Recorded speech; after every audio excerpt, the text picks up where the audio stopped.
līdz tam 6 gadus gulēju gultā un nevarēju nosēdēt.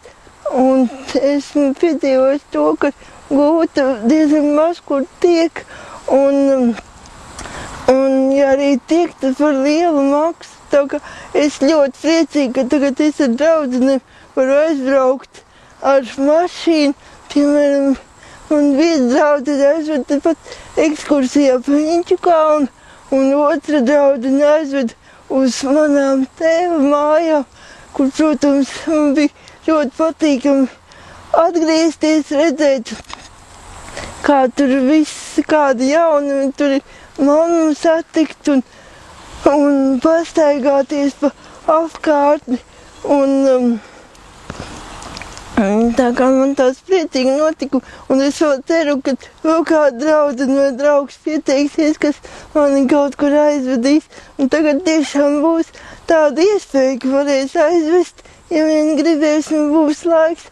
Un tad man ļoti patīk braukt. Tā kā man pat reizēm ir tāds sajūta, kad es tieku izvest ārā no rītiem no aprūpas mājas, lai pastaigātos, tad man ir tāds sajūta, ka tūlīt man šoferīt atbrauks pakaļ un aizvedīs uz skolu vai uz darbu. Tāda sajūta katru reizi man no rītiem ir, kad es izēju agri ārā. Un es lēdzu agri pastaigāties. Šeit ir ļoti skaisti. No rītiem šeit ir tāda skaista vigliņa reizēm. Un saulīt, kad lec, arī ļoti skaisti. Un ir iespēja drošāk pa šoseju pabraukt, jo mazāk mašīnu un ritiņbraucēju. Tā kā man ļoti patīk pastaigas.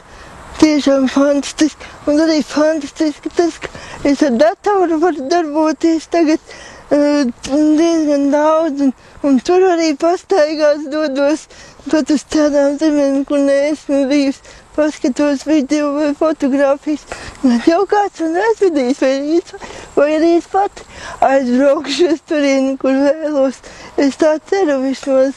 Tā kā man liels prieks par katru iespēju būt saulītē un pašai pārvietoties, jo, piemēram, kad gultā man izved laukā, tad izved un nolika. Un es tik un tālāk netiku, ja tur kāda tanti apsēdās un sāk kaut ko lielāku runāt, tad man vienmēr bija doma, vai cik jauki būtu, ja es varētu kaut kur pazust no šejienes. Tagad es tiešām varu staigāt tur, kur man neviens netraucē, un es varu būt savā nodabā pie dabas, un man tas tiešām sirdī to.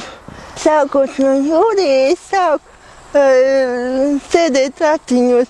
Sākumā pusstundu, un 22. jūnijā es jau varēju 2 stundas tajās dienās nosēdēt, kad es jūtos īpaši labi. Un tagad 22. augustā es jau varēju gandrīz 4 stundas nosēdēt. Un vakar es aizbraucu pat līdz tēva mājām, tur pastaigājos. Bija ļoti priecīgi par šādu iespēju, un es pārvietoties pats spēju ar ratiņiem, neskatoties uz to, ka rokas pagaidām tāda īpaši, bet vismaz viena kāja kustās, un tad es ar viņu atveros, un tā braucu, un tā es varu arī līdz šejienei atbraukt, kur ir diezgan tāds ievērojams gabaliņš. Man ļoti patīk tāda meža vide. Pateicoties Riga Brēna seansiem, man tieši tāda uzlabojuma veselības ir. Es tiešām priecājos, ka šāda iespēja man tik piedāvāt, tāpēc es tagad varu tik tālu tikt līdz šim mežam, piemēram, un līdz mašīnai un tālāk. Līdz šī arī tikšu.